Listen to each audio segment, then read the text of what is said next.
sir. I want some more. Please, sir. I want some more.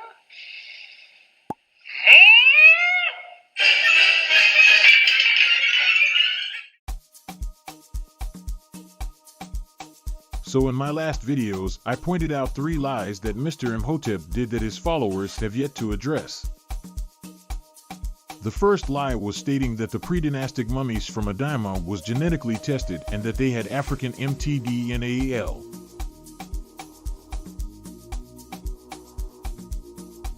The second lie was stating that Upper Egyptians, according to Eugene Struwel, only had curly and wavy hair, yet he completely omitted that they also had straight hair, and that the study said they were a mulatto population of Negroid and Caucasian admixture. The third lie was posting a hair study and saying it said the average of the hair was Afro when it actually says European hair.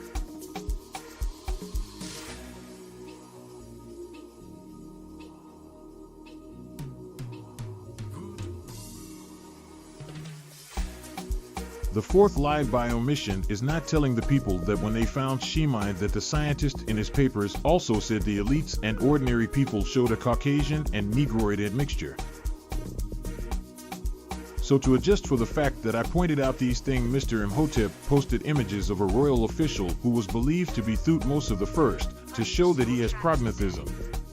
Now here I completely agree with Mr. Imhotep. There are plenty of mummies that show black African traits that they don't focus on.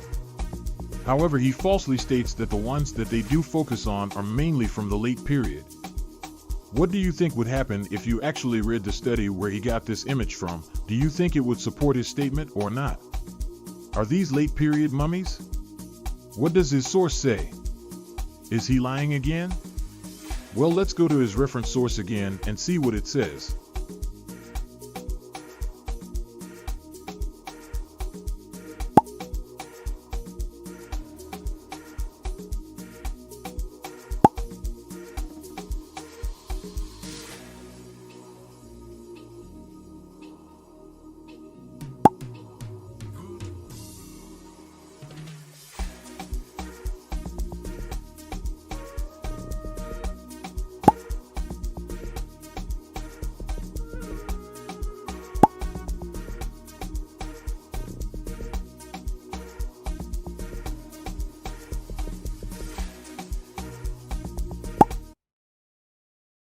The oldest pre-dynastic mummified remains found in Egypt belong to a 5,400-year-old specimen now housed in the British Museum, nicknamed Ginger.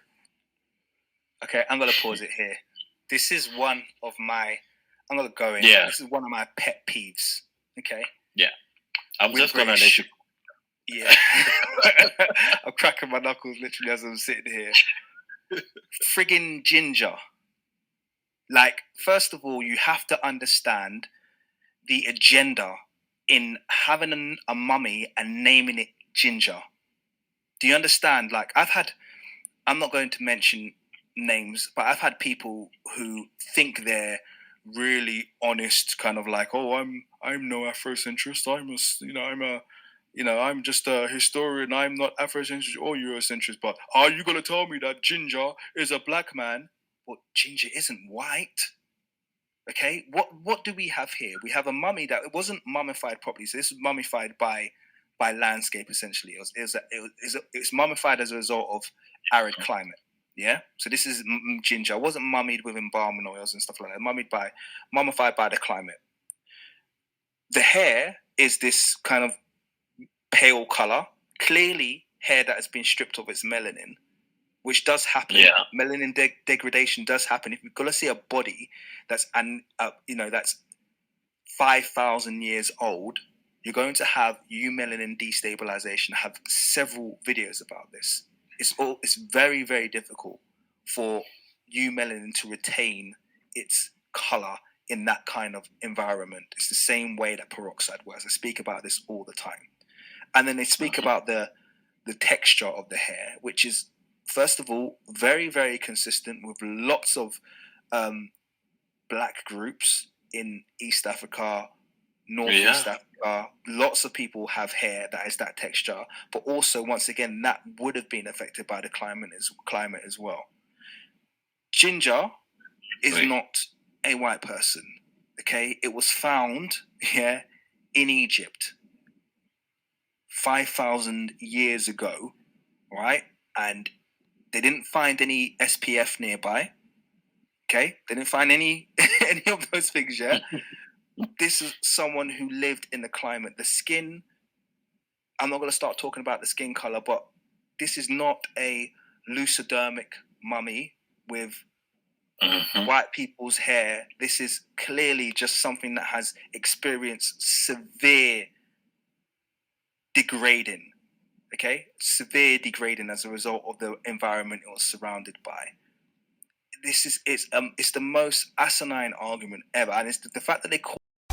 I made a promise to myself not to say his name, so I will not say the King's monologue's name, because whenever I do he gets really upset, but I noticed in this part of the video he is referencing to my discussions that I had with him.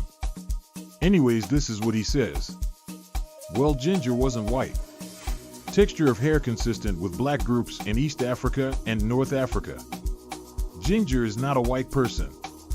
The skin, I am not going to talk about the skin color, so you literally said nothing about Ginger or the fact that his hair texture is straight like some black groups in Northeast Africa and East Africa. Yet unlike these black groups that you mentioned, for some strange odd reason you didn't talk about his skin color. I wonder why. That would have been the perfect time to talk about his skin color. But his skin color and hair texture does not match with black African groups of Northeast Africa or East Africa. So after pointing out that mummies had straight hair, the European type, Mr Imhotep is now talking about Africans with straight hair, the same ones in Northeast and East Africa like TKM said, but saying that black Africans with straight hair is an aboriginal trait and not an intrusive trait. So let's address this.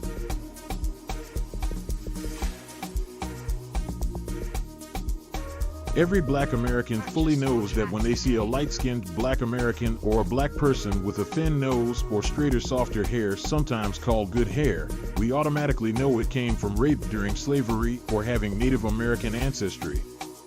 However, for some strange reason, we don't use that same logic when it comes to Northeast Africa that has a higher percentage of admixture than black Americans. Why is that?